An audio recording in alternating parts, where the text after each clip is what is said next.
The following is a class on the Bhagavad Gita as it is, third chapter, text number 29 through 43, given by His Divine Grace, A.C.Bhaktivedanta Swami Prabhupada, recorded on January 1st, 1969, in Los Angeles. What is Vedic wisdom? Vedasya sadvi ahameva vidyam. Knowledge. Veda means knowledge. What is perfect knowledge?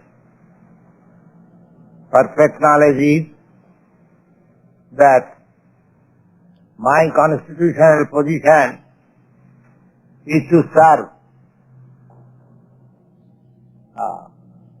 Bring any man in this world who can say that I am not servant.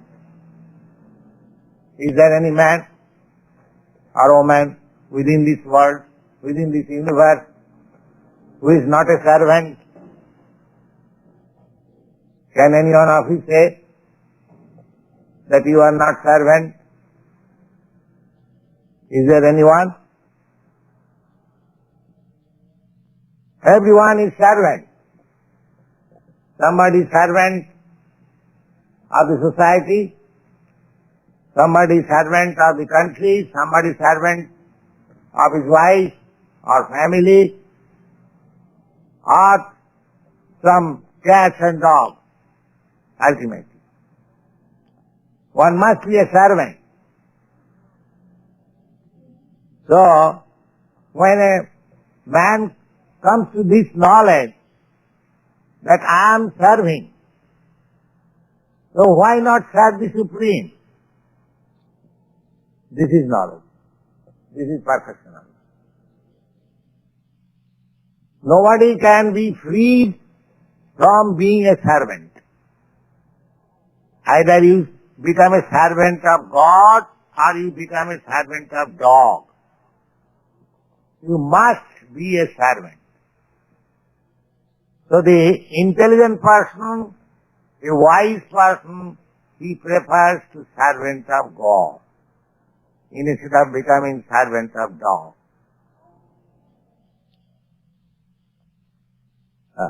There is no escape that one is master. Nobody is master. Everyone is servant.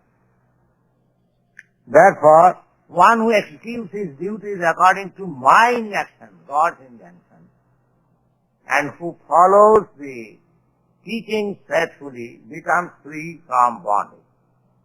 As soon as you become servant to somebody besides God, then you are in bondage. You are in obligation. Obligation there is, but that is not bondage. To become servant of God is not bondage. But servant of dog is a bondage. So, the intelligent person is he who knows that I am servant. So why not become servant of the greatest? Just like somebody wants to be worker in government service. Why? Because government is very big establishment, great establishment. He has got many facilities. There is not bondage. Similarly, why not become the servant of the supreme government? That is perfection of knowledge. So long we are not servant of God, that means we are deficient in knowledge. And perfect knowledge is to become servant of God. Because you cannot escape by not being a servant. Everyone has to become a servant, this side or that side.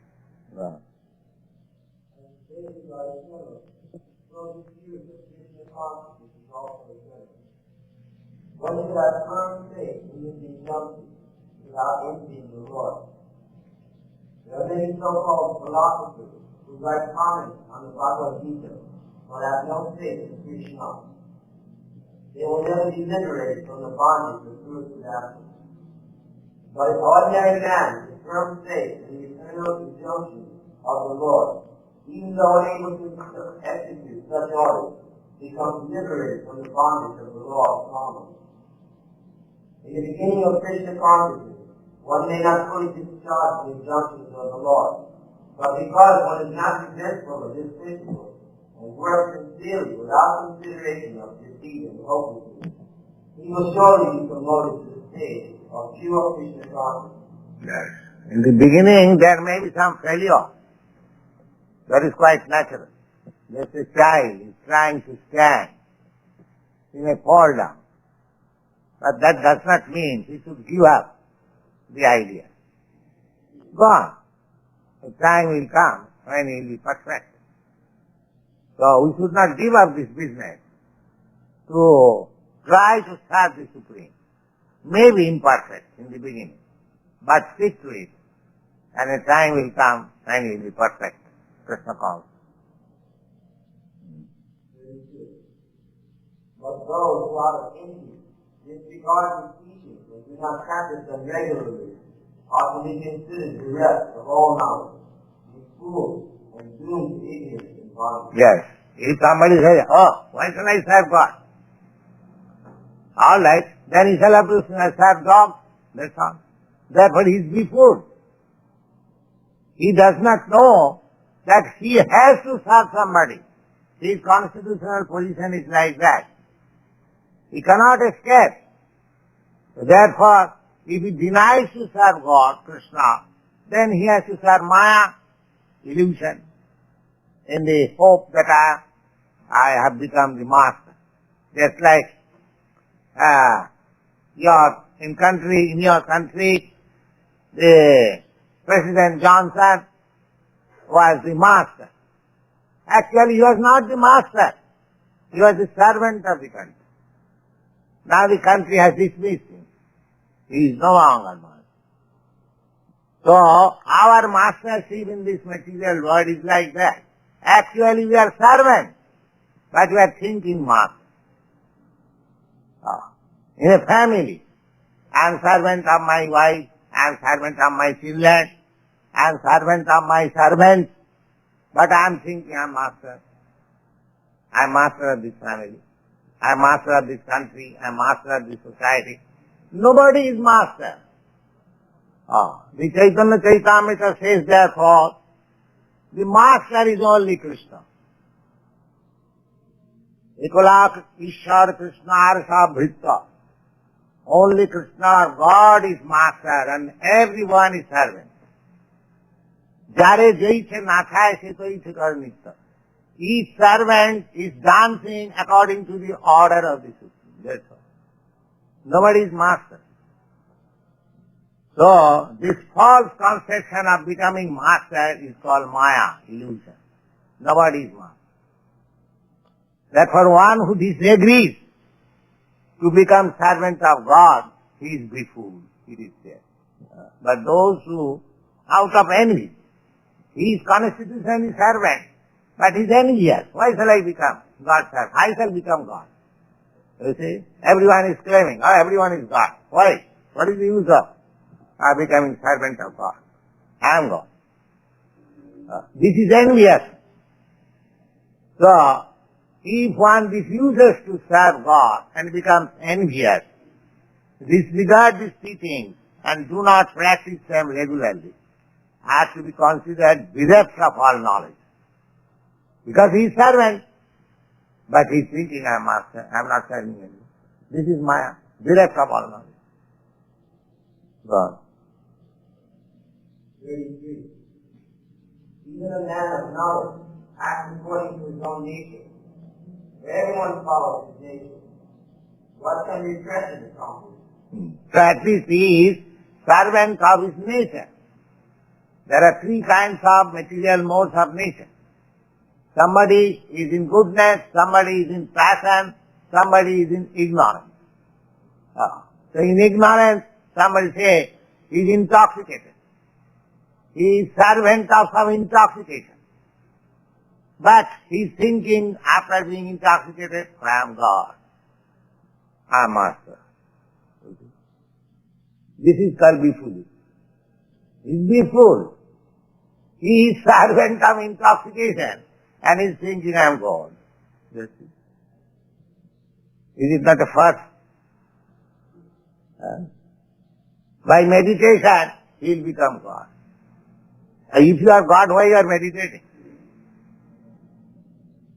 Therefore, there before, the direct process is, take to Krishna consciousness, I am eternal servant of God. Let me take to this business. Finish.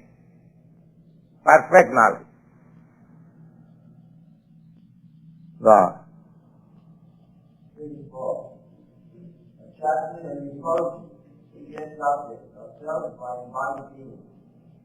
But one should not fall under the control of senses and sense objects, because they are stumbling blocks on the path of self-realization. 35. It is thought that it is discharged when we strive to do, even though they may be faulty, than another duty. Destruction in the course of performing one's own duty is better than engaging in another duty, for to follow another's path is dangerous. 36. Arjuna says, all descendants of Krishna, by what is one impelled to sinful acts, even unwillingly, are disengaged by force. Here, Krishna says that distraction in the course of performing one's own duty is better than engaging in another's duty, for to follow another's path is dangerous. Now, Arjuna was a military man, a Kshatriya. His business was to fight for the good cause. But in the battlefield, he thought that why should I engage myself in this killing business? Better retire from it. If I don't get my kingdom, I shall rather beg. This begging business is for us, just like we are sannyasi or a Brahmin. We are allowed to beg. We are not opposed begging as professional beggars, but we introduce ourselves as beggars. The maybe culture is that a sannyasi, when he comes to beg in a householder's house, he receives him very respectfully, and whatever he wants, they want to supply. But they do not want anything. But the introduction is that they take this opportunity of sitting in a householder's home and talk about Krishna consciousness. That is a real business. They are not begging. Anyway, this begging business is not for a householder or a military man. Therefore Krishna says that don't try to imitate the business of a sannyasi or a Brahmin. You are Kshatriya. So, your duty is to fight. So you should follow your own prescribed duty. Don't try to imitate others. But one can attain perfection by being engaged in his own occupation, provided he does it in Krishna consciousness. So Krishna is asking him to fight, and he is a professional fighter. So if he fights in accordance with the order of Krishna, there is his purpose. This is purpose. God. A living entity, part and parcel of the Supreme Personality, is originally spiritual and pure, as well as free from all contaminations of matter. Therefore, by nature, the living entity is not subjected to the sins of the material world. But factually, when the living entity is in contact with the material nature, he acts in many sinful ways without hesitation. As such, Arjuna's question to Krishna is very sanctimonious as to the perverted nature of the living entity. Although the living entity sometimes does not want to act in sin, he is still forced to act. This force is not, however, impelled by the super soul living within the living entity, but must be done, and what must be due to other causes. And that is explained in the next verse by the Lord. 37. The Blessed Lord says, it is lust only, Arjuna, which is born of contact with the material modes of passion and let it transform into wrath, and which is the all-devouring, sinful enemy of this world. Yes. Passion, if you increase your passion, then when you cannot fulfill your passion, you will be angry, irascible, one after another. So, this is due to our being situated in the modes of passion. As I have told you, there are three kinds of modes of material nature. One is goodness, one is passion, and one is ignorance. So, ignorance is the lowest quality. Passion is still better than ignorance. And goodness is the highest good quality within this material world. And one has to transcend even goodness. Then he can go to the Krishna consciousness platform. So, one should not remain on the platform of passion. He should try to rise on the platform of goodness, and from there he should try to be promoted in Krishna consciousness. This is one method. But if you take to Krishna consciousness directly, then automatically you transcend the platform of ignorance, passion, and goodness. Go on. As fire is burdened by smoke, as fire is covered by smoke, as a mirror is covered by dust, or as the embryo is covered by the womb, similarly, the living entity is covered by different degrees of its lust. Lust. Different degrees of lust. Those who are in the modes of goodness, their lust is a different quality. Those who are in passion, their lust is in different quality. Those who are ignorant, their lust is different. It is a question just like there are first-class prisoners, second-class prisoners, and third-class prisoners. So, after all, they are prisoners. Maybe first class, second class, or third class. That doesn't matter. Similarly, within this material world, somebody may be very learned, rich, beautiful, and all good qualifications in the modes of goodness. So, they are somebody in passion and somebody in lower degree, or even animal life. But they are all prisoners within this material world. One has to transcend this position. One has to transcend even the so-called goodness of the material world. Just like Arjuna was trying to be so-called good man of this material world. He was trying to avoid the injunction of Krishna. Krishna wanted him that he should fight this Kurukshetra battle. But he wanted to be good man. So, that fighting, when he was convinced of Krishna's instruction, this Bhagavad Gita, that means he transcended even the goodness platform of this material world. So Krishna is trying to raise him to the Traigunna Visaya Veda Nitraigunna Bhavajam. This whole material atmosphere is surcharged with three modes of material nature. So one has to transcend the modes of material nature. Just like one should not try to become a first-class prisoner. In the prison house, if one is a third-class prisoner and one is first-class prisoner, the third-class prisoner should not aspire that let me remain in this prison house and become a first-class prisoner. That is not good. One should transcend the prison wall or come out of the prison house. That is his aim. Go on. Therefore, there are three degrees of cover of the pure living entity, and thereby the pure consciousness of the living entity, or Krishna consciousness, is embarrassed by non-manifestation. This covering is but love, under different manifestations, like smoke in the fire, dust of the mirror, and the womb about the embryo.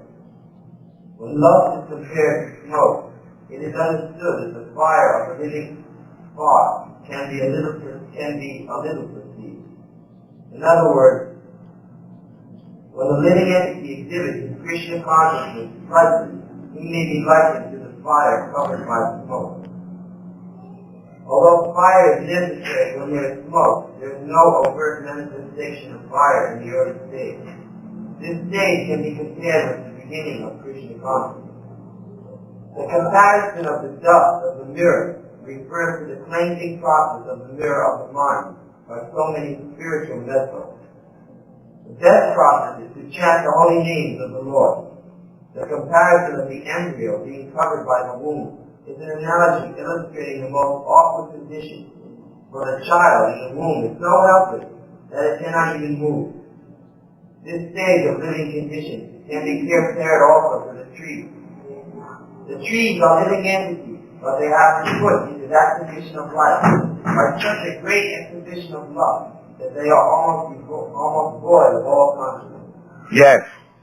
These trees, we should know that the trees, they are also living entities.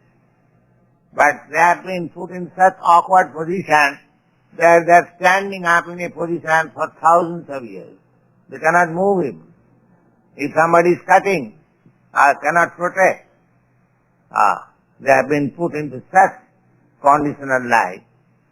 If somebody is coming to do some harm, they cannot go away. So, the most abominable conditional life is the tree. The smoke of mirror is compared to the birds and bees.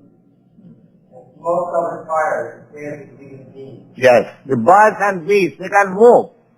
They can protect themselves from somebody who is coming to harm. But still, they have no knowledge. They seem little better than the trees. Gone. In the form of a human being, the living entity can perceive a little Krishna consciousness.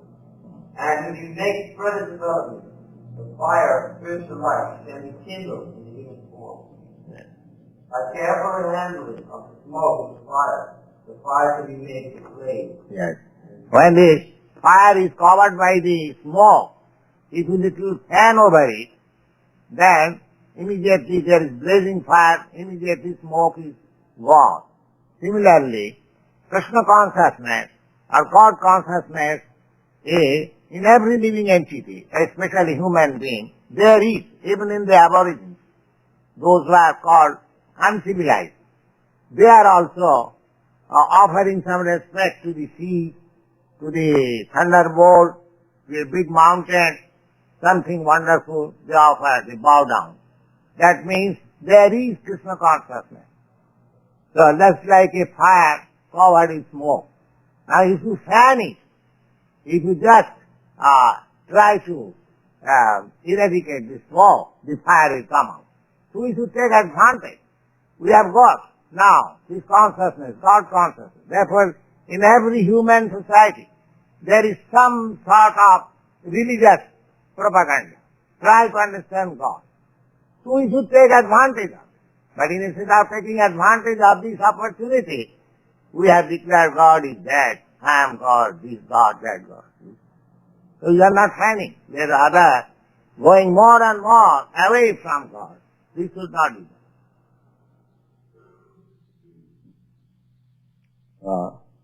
Therefore, human form of life is a chance that the living entity to steal the entanglement of material existence. In the human form of life, one can conquer the enemy, love, by culture of Krishna consciousness under evil guidance. 39. Thus, a man's pure consciousness is covered by his internal enemy in the form of love, which is never satisfied and which burns like fire. 40. The senses, the mind, and the intelligence are the sitting places of his love, which veils the real knowledge of the living entity and bewilders him. Yes, this is very important. The senses, the mind, and the intelligence are the sitting places of this love. If somebody is lusty and if one has to search out where that enemy lust is there. So, Krishna is giving you direct information, here is your enemy. Where? Senses, mind, intelligence. There is lust. So, if you can understand, here is the enemy, and if you try to drive out the enemy, you take precaution. What is that precaution? You engage your senses in Krishna conscious activity. The lust will have no more place to attack your senses or sit on your senses. You engage your mind in Krishna. Immediately, the lust from the mind will go away. Similarly, you apply your intelligence how to work on Krishna consciousness. These are the processes. The Krishna consciousness movement is like that. Apply your intelligence, apply your mind, apply your senses only for Krishna, and there is no more lust. You are free. There is no sitting place. Just like this glass. There is water. So how you can put in ink? Because there is no sitting place. Similarly, if you place Krishna in your mind, so lust will automatically go away. Just like if you place light in this room, the darkness automatically will go. There is no place for darkness. Krishna is light. The sun is light. As soon as there is sun rising, the whole darkness of night automatically disappears. So try to place Krishna in your mind, in your sensual activities, in your intelligence, then there will be no more lust. It will be finished. Go on. 41. Therefore, all human steps of the philosophy, in the very beginning, curb the great symbol of sin, love, by regulating the senses, and slay the destroyer of knowledge and self-realization. Yes. Good. Regulating, how can you regulate the senses? Not by artificial means. The yoga practice, of course, is meant for controlling the senses. But nobody can practice in this age perfectly yoga, neither one can control the senses. But this is practical. Just like our sense, tongue. We want to taste very palatable dishes. Now you supply palatable Krishna prasada. You forget going to hotel immediately. This sort of process is in Krishna consciousness. We don't simply prohibit that you don't do this, but we supply something which is engaged by the senses and the mind intelligence so that you do not require to be engaged otherwise. Positive and negative. Simply negative is no good. The Krishna consciousness is positive engagement. So there is no question of negative. Negative is already there. If you are taking nice food stuff, then automatically you give up obnoxious and nonsense food stuff. But if I say, don't take this food stuff, this is not good. And if I don't supply you nice food stuff, naturally you are hungry, you will have to take whatever is there. Just like sometimes you have seen the dogs, they are eating stool, their own stool.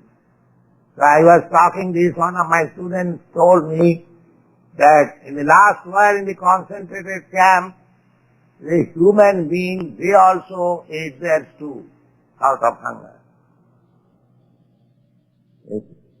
There was no food, so they ate their own stool.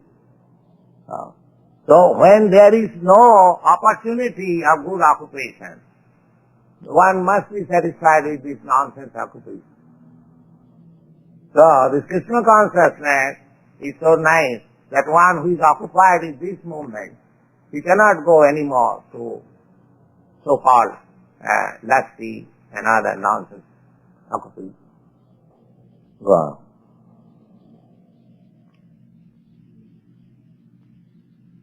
42. The working senses are superior to dull matter. Mind is higher than the senses. Intelligence is still higher than the mind.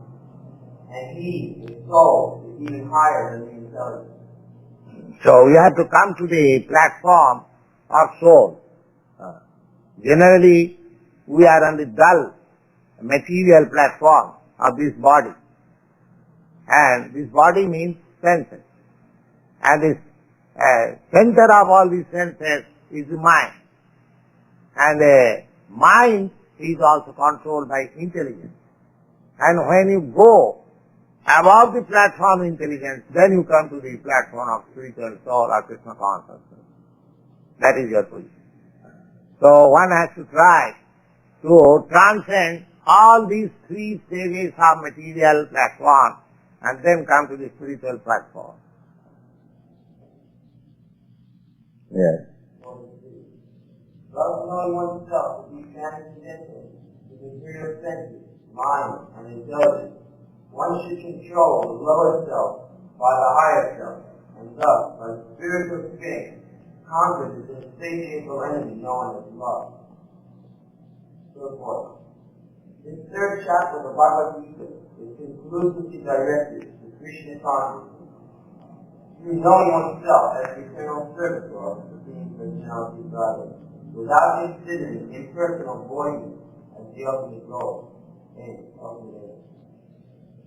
In the material existence of life, one is certainly influenced by propensities of lust and desire for dominating the resources of material nature. Thus desire for overlording and sense gratification are the greatest enemies of the conditioned soul. But by the Generally, those who are under the bodily concept of life, they are struggling day and night. Why? To have overlordship of this material nature. This is material activity. And those who are on the mental platform, they are trying to philosophize, mental speculation. Those who are still intelligent, they are taking to this yoga practice by intelligently trying to controlling the senses. But as soon as you come to the spiritual platform, automatically these things are done, because all your senses, mind and intelligence are occupied by Krishna consciousness.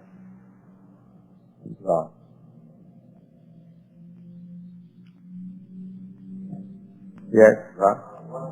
One may not give up work and subscribe to his all of a sudden, but by gradually developing one's spiritual consciousness, one can be situated in a transcendental position without being influenced by the material senses and the mind, by steady intelligence directed toward one's pure identity. This is the sum total of this chapter. In the immature stage of material existence, philosophical speculations and artificial attempts to control the senses by the so-called practice of yogic posture can never help a man toward spiritual life. He must be trained in Krishna consciousness by a higher intelligence. Thus ends Bhaktivedanta so forth in the third chapter of the Srimad Bhagavad Gita in the matter of karma yoga, or the acting of one who strives to in Krishna consciousness. Okay.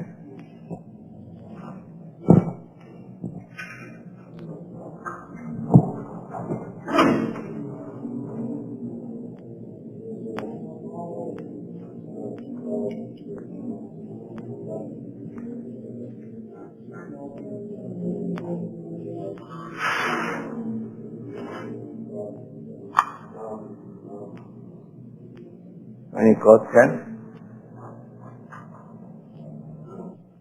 Yes. So, we have full circle in the discussion about the position of the tree, how they put in this position in previous engagements, Page. I'll take one of this. Yes. Read it. Where? comparison of the answer of the incumbent president is nowadays illustrating the most awful position for a child in the home. It's so helpless that it cannot even move. This stage of living condition can be considered also to the trees. The trees are living entities, but they have put into that condition of life by such a greater condition of love that they are almost void of all consciousness. Yes. So what is your question? People that are engaged in bhakti acts during their life, I thought that Krishna is merciful and he will provide them with the body to have as much bhakti as they want. I can't see how a person could evolve into that body of his free, who's engaged in self-bhakti activities and during his life. I don't follow. In the Bhagavad Gita, it means that whatever one's consciousness is during his lifetime would be at the time of his death. And that will determine his next body. Yes.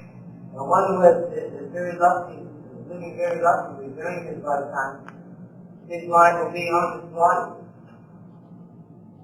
Yes. So there are many kinds or varieties of life. Just like somebody is very lusty and he wants sex enjoyment so many times a day. So there are many animals, many birds, they are giving the opportunity like that. Just like the pigeons, the sparrows, there are many birds, the swans, the ducks. They have got every day 20 times sex intercourse. So this facility is given to them. Similarly, somebody wants to eat meat and blood, he is given the chance to become a tiger. So Krishna is giving chance everyone. And one who is very dull, cannot understand simply the sense gratification, they are made the dullest possible, like trees, stand up for thousands of years. So all these different varieties of life, 8,400,000, we have got different varieties. You can calculate. There are 3 qualities. 3 into 3 equals 9. 3 multiplied by 3, that becomes 9.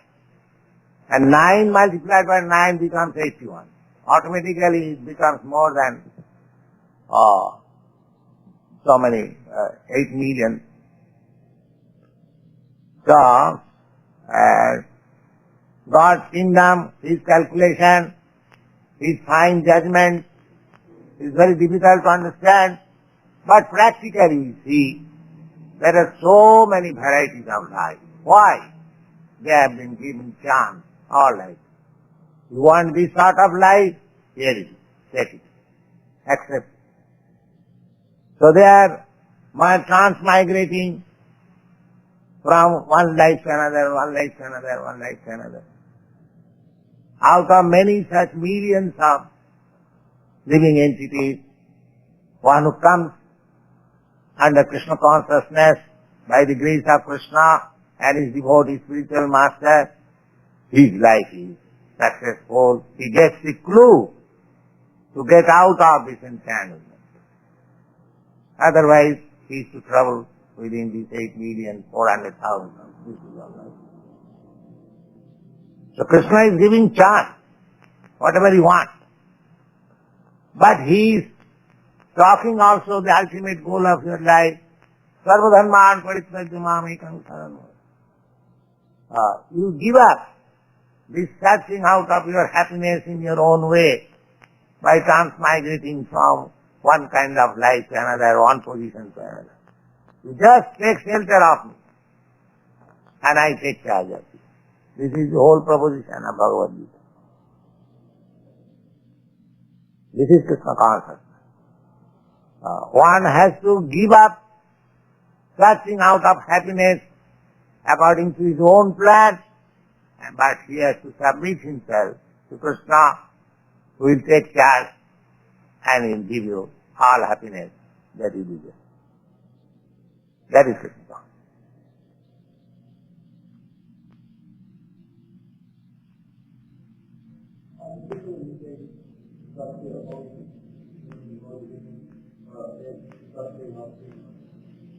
This anyone who is in the material world, he is lusty. Maybe difference of degrees, that doesn't matter. But he is lusty. Kama is a krodha, he is a rajaguna samadha.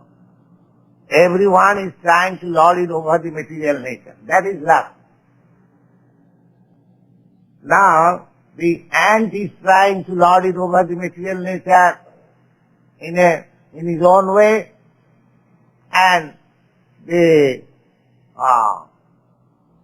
big politician, he is trying to lord it over the material nature in a different way. Everyone is trying. So that lording it over the material nature is a sign of lust. So you can take it for granted that anyone who is within this material world, he has got that contamination of lust, may be manifested in different degree. But who has come to Krishna consciousness, he has no more lust, because he wants to satisfy Krishna. He doesn't want to satisfy his senses. That is Krishna consciousness. His aim of life is how Krishna will be pleased. That's all. And lust means how my senses will be satisfied. That is the difference. The process of satisfying is going on. In our conditioned life, we are trying to satisfy our senses. And in our Krishna consciousness life, we are trying to please Krishna. That is the difference.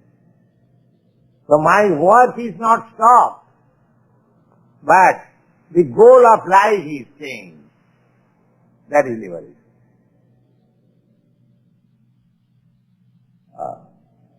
You don't say that you kill your desire. No.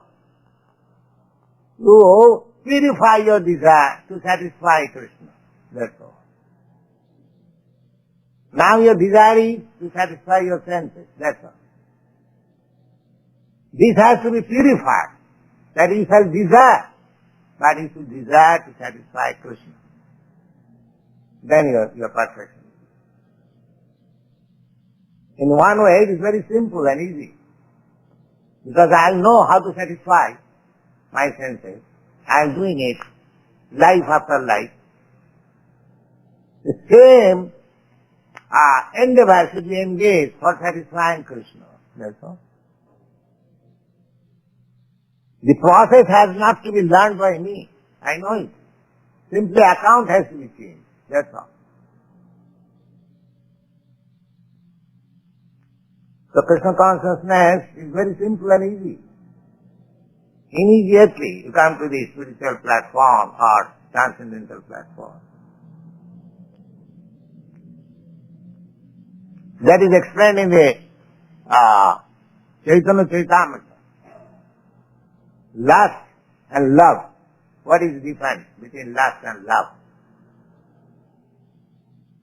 In the material world there is no love, because everyone is directed by love. The so-called love. A young boy is trying to love a young girl, or a young girl is trying to love a young. But the background is lust. There is no love. It is simply a show of love. Therefore, after satisfying lust, there is divorce.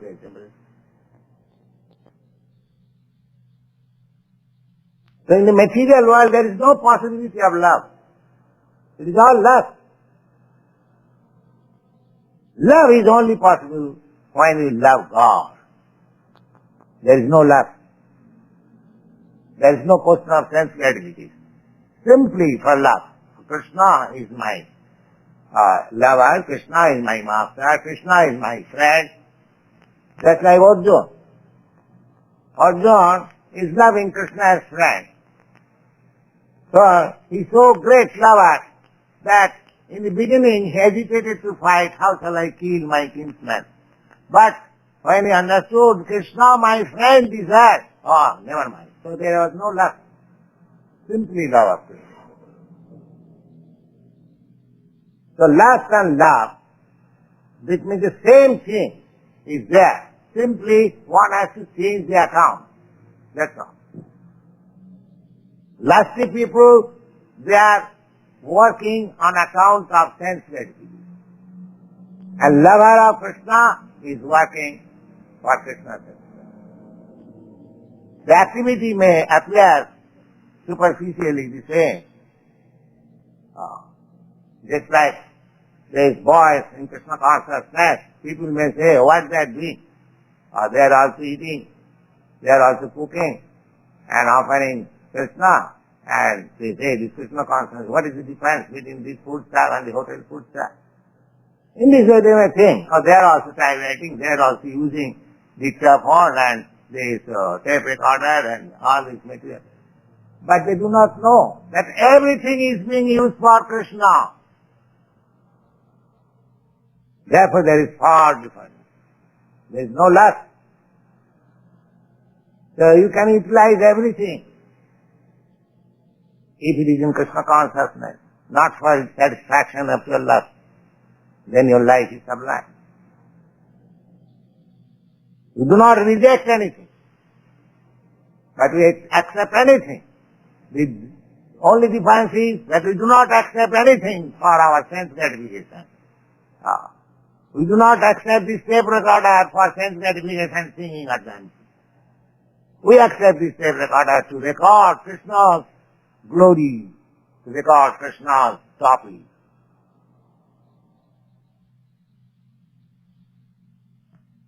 So this is the difference. Nidbande Krishna sambandhi jittu vairagam uchyate. Dovetail everything in Krishna consciousness and it is perfect. And dovetail anything with your lust or sense gratification, apparently it may be very good, nice thing, but it is nonsense. It is lust.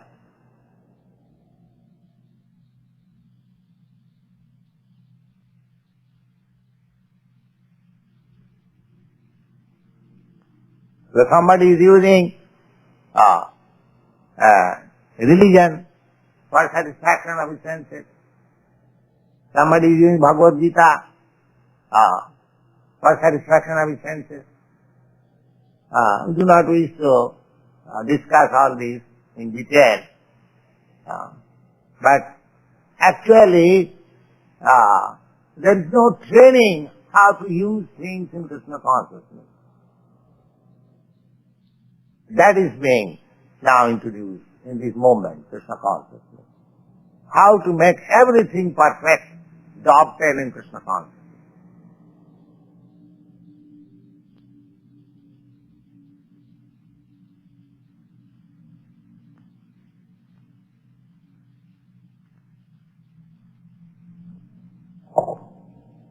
Any other question?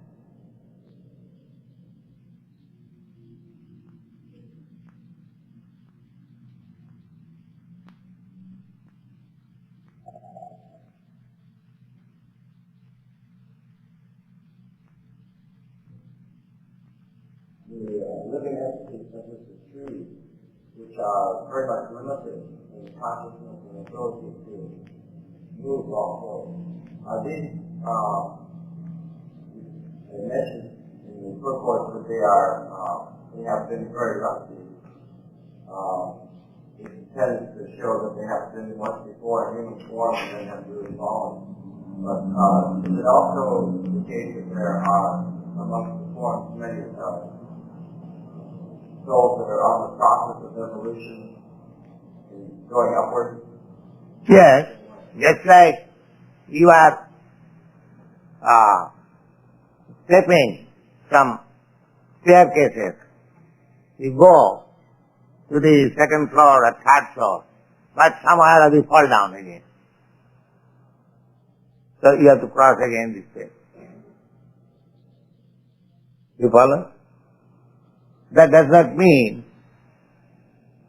because you crossed all the stairs and went to the third floor, now you have fallen down. You have to cross again. So there is a regular evolutionary process from trees to worms, reptiles, from reptiles to birds, from birds to beasts, varieties of beasts, and from beasts to human life. These are the stepping stone evolutionary process. But even if you are human being, if you fall down to the category of the trees, then you have to again go up step by step. You have to come to the form of the worms and reptiles and birds and beasts. Therefore we should not miss this chance. This is intelligence. If I miss this chance, then I do not know where I am falling down again. So there is no teaching, there is no knowledge in the whole world. They are dim now just like animals. This educational institution, universities, there is no department of knowledge.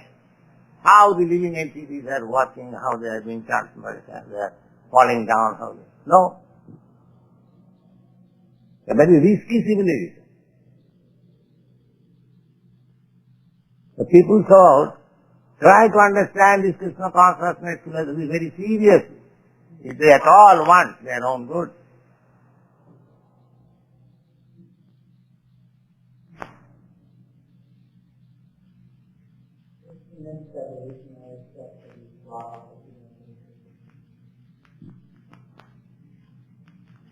From trees, the worms. You see that from the flower there are some butterflies. You have seen? The flowers generate some worms and they transform into butterflies. You have seen it. Then gradually they will become birds from butterflies.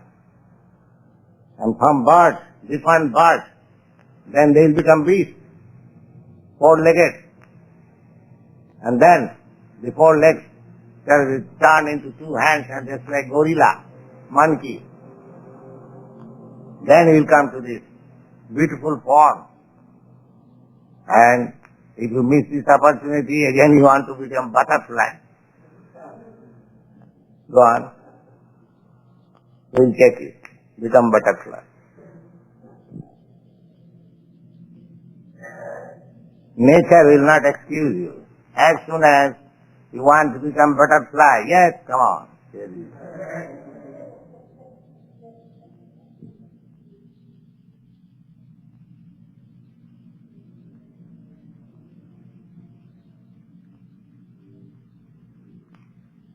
They do not know. They are thinking this is a free time life, let us enjoy.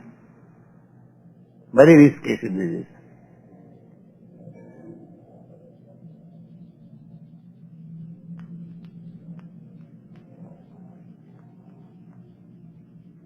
Jaraja Navalakkhani Savara Lakhavinsati. These are all stated in the Puranas. These books were meant for human society. They are not reading. They are reading all rascal novels and literatures and sex life, frauds and this and that. How they are wasting their time.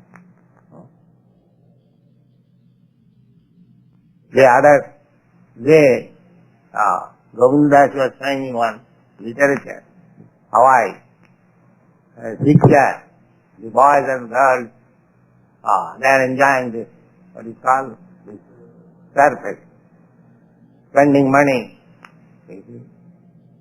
But there is no instruction how they are wasting their time. This human form of life, simply by jumping in the water.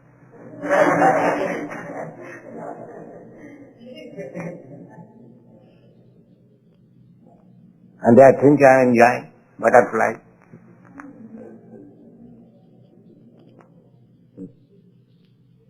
They do not know the value of this life. And the system of civilization is encouraging them to do this without any good information. What kind of condemned civilization is that?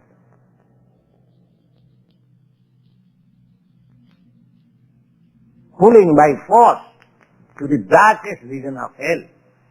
They do not know. Although the hellish condition of life is in front, there are so many varieties of life. They do not question where from these lives come.